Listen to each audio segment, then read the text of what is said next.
Hi, I'm Doug Keck. This is an EWTN Bookmark Brief. Just had the pleasure of speaking with Dr. Ray Guarendi about his book, Discipline That Lasts a Lifetime, the best gift you can give your kids. And it's published by EWTN Publishing and, of course, available through our EWTN Religious Catalog. So how does discipline last a lifetime? Does that mean abusing your kids? You don't discipline now, the world will later. It's that simple. So if you do it now, they don't have to be disciplined by the world. The world doesn't love them. The world can hurt them pretty bad. The world's inconsistent and erratic. What would be an example of the world disciplining your child? Because I am disrespectful, I snot off to my boss, I'm fired. When I was disrespectful to my mother, she made me write a 200-word essay. Ooh. If I'm disrespectful to a cop, I get cuffed.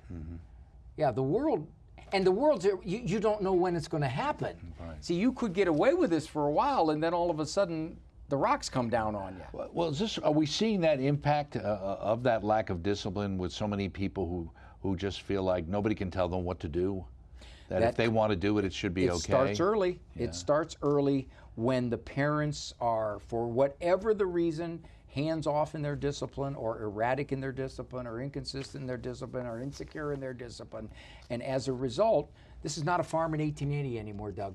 In those days, you could have just been a pretty sloppy parent, but the culture was kind of in a certain uniformity, and you didn't have to contend with technology and smartphones and everything else. Well, now, much more complex, and you have to be a much more intentional parent. Right. Also, just the idea of dealing in a society with a high level of divorce and single motherhood, not to bring that up all the time, but with the lack of a father figure, where many times discipline at least falls to some degree, or at least the sense that discipline is coming from the father. Research says this: single moms have to adopt a discipline style more guy-like. Okay.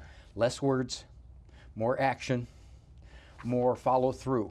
Moms tend to be more verbal, more social negotiations. Let's work it out. Empathetic more empathic. and That's understanding, exactly right? But when you got a 14-year-old boy that you're trying to raise and you're a single mom, you better be a lot stronger than you would have wanted to have been. And aren't you also dealing with a physicality issue there? It's huge.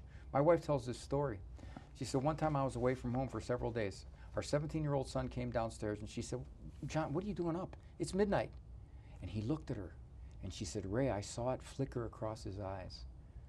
I'm 30 pounds heavier than you and I'm 6 inches taller. What are you going to do about it?" And she said, "John." And he backed up ever so slowly. She told me later, she said, "Ray, if you weren't there, permanently not there, I got to think he would have just looked at me and said, Nah. so what?" Yeah. And that's where you see a lot of it. Let me just ask one question from there. Sibling self-solutions. What do you think about the standard advice from experts that says, stay out of sibling conflicts, let them work things out themselves? Somebody's going to get killed. They're not equal in feistiness. They're not equal in intellect. They're not equal in size. They're not equal in age. So to try to work it out, the stronger sibling's going to win. This idea that somehow they're going to naturally, I'm 11 years old, you're 7. You know, I remember what it was like to be a 7-year-old. I'll tell you what I'll do. I'm going to let you play with this for a while until you decide you're tired of it. Don't you think that's a mutually reciprocally satisfying solution? That's not going to happen. That's just unrealistic. Siblings can solve it if the parents put the rules on it. You know, no jumping off the ropes, no soap in the eyes, no tormenting. Well, it seems like this idea that you hear about in the schools where there's a meeting of the minds of the children involved, and you know, this kind of thing, that working everything out. Nothing wrong with working it out. Right. The problem with that is you have to set some pretty strong guidelines. You can't mistreat a sibling. Now, you want to work it out? Okay, no mistreatment of any kind. Words, language, physical, taunting, dirty looks. You can't do that. And as a parent, I will stop and set those terms. And then within this, not within this. Right. Within this.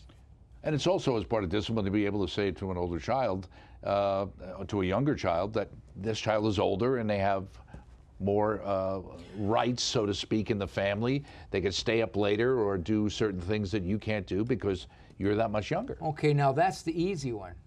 Let me tell you the hard one that we ran into in our family. Some of our younger children were more trustworthy than our older children. so they drove first. And some of the older children who were 17, closing in on 18, were watching a 16-year-old brother get to drive when they didn't. I told them, your turn's going to come, but it's not age, it's trustworthiness. So those decisions make on the basis of maturity, trustworthiness. Okay, something to think about, something to read about. Discipline that lasts a lifetime, the best gift you can give your kids, published by EWTN, available through our catalog. Look for the entire interview we did on the network and also already on our on-demand platform and on our YouTube channel, ever expanding. We'll see you next time right here on EWTN's Bookmark Brief.